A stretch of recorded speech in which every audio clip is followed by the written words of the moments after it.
अस्सलामुअलैकुम। कैसे हैं आप सब? उम्मीद है बहुत अच्छे होंगे। तो यहाँ पे अम्मी निकाल रही है मलाई से घी। तो मलाई से घी अम्मी हमेशा हमारी निकाल लेती हैं 15 दिन में, 10 दिन में। मलाई जब इकट्ठा हो जाती है तो उससे देसी घी निकाल लेती हैं, क्योंकि हमेशा ही हमने ये देखा कि हमारी अम्मी घर में ही घी निकाल लेती। बाहर की मंगाने की कोई ज़रूरत ही नहीं पड़ती, क्योंकि मलाई हम लोग कोई खाता ही नहीं है और फिर वो जमा हो जाती है तो अच्छी सही लगती है। तो अम्मी उसका घी निकाल लेती कि ऐसे तो सब बच्चे खा भी लेंगे, मतलब घर के लोग हम लोग घी से खा भी लेते हैं।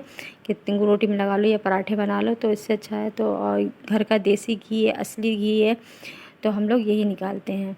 तो अम्मी ने यहाँ पे घी निकाल चुकी हैं और मैंने सोचा कि जब तक अम्मी ये सब काम कर रही हैं और मैं अपनी तैयारी करने लगी आशु को स्कूल से लेने की, क्योंकि उनका टाइम हो चुका था छुट्टी का। तो मैं गई हूँ जल्दी से उन्हें स्कूल से लेने। और रास्ते में जो शॉप पड़ती है ना चीज़ वगैरह की, तो वो क्योंकि मैं हमेशा यहीं से ख़रीदती हूँ सारी चीज़ें। यहाँ पे स्टेशनरी की और बाकी बच्चों की सारी चीज़ें मिल जाती हैं।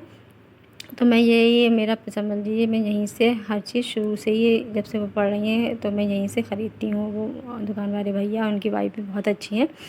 तो यहाँ पे मैंने पूरा शूट करने दिया और फिर हम लोग आ गए घर। और पानी देखा तो ख़त्म हो चुका था टैंक में, और फिर मैंने पानी भरा, भर के और मतलब अशु के लिए बॉटल वॉटल उसकी स्कूल की मैं भर के पहले ही से रख देती हूँ रात के टाइम। अब मैं दुआ मांगती हूँ।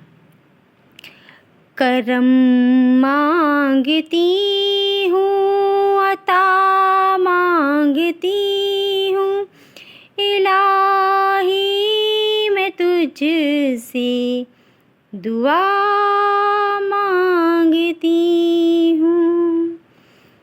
अता कर तू शाने करीमी का सदका, अता कर तू शाने रहीमी का सदका।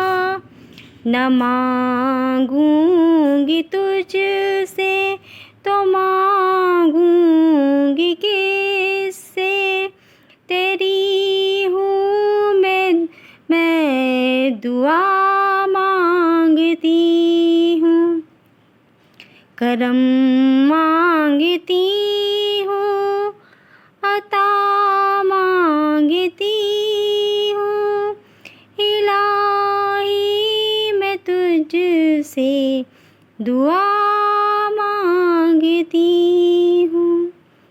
जो मुफलिस है उनको तू दौलत अता कर, जो बीमार है उनको तू सेहत अता कर।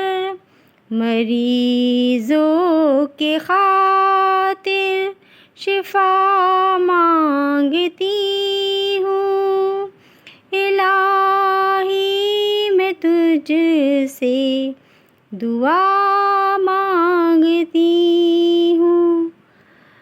करम मांगती हूँ, अता मांगती हूँ, इलाही मैं तुझसे दुआ मांगती हूँ। तो यहाँ पे आ गई हूँ मैं आलू की स्टफिंग तैयार करने, क्योंकि ऐसा है ना कि आशु जब जाती हैं स्कूल तो उनको कुछ ना कुछ मतलब बर्गर या सैंडविच और आलू के पराठा कुछ ना कुछ चाहिए। तो आलू मैं रात में ही बॉईल करके सारा तैयार करके रख देती हूँ, क्योंकि मुझे सुबह में जल्दी जल्दी काम रहता है ना, तो फिर देर हो जाती है। तो इसलिए मैंने सारा सामान सब कुछ करके मैं रात में ही रख देती हूँ। और मैंने सोचा कि इसलिए कि अब कल उनका मूड था आलू का पराठा खाने का, तो मैंने कहा पहले मैं आलू को बॉईल करके रख देती हूँ तो सुबह के लिए मेरी आसानी हो जाए, क्योंकि पता ही है कि मैं आधा काम तो मैं रात में ही फिनिश कर लेती हूँ। और फिर अशु यहाँ पे कर रही है अपनी स्कूल की पढ़ाई, और उनका कुछ काम वर्क रह गया था, होमवर्क दिया था मैम ने, तो वो कर रही हैं। तो देखिए, अगर आपको मेरा वीडियो ये पसंद आए तो प्लीज़ मेरे चैनल को लाइक शेयर और सब्सक्राइब करिएगा और दुआओं में याद रखिएगा। तो यहाँ पे हम लोग आ गए छत पे। छत पे शाम का मौसम बहुत अच्छा लग रहा था, और ये है रोड, देखिए चहल पहल है और लाइट वगैरह और दुआ में याद रखिए। अल्लाह हाफ़िज़।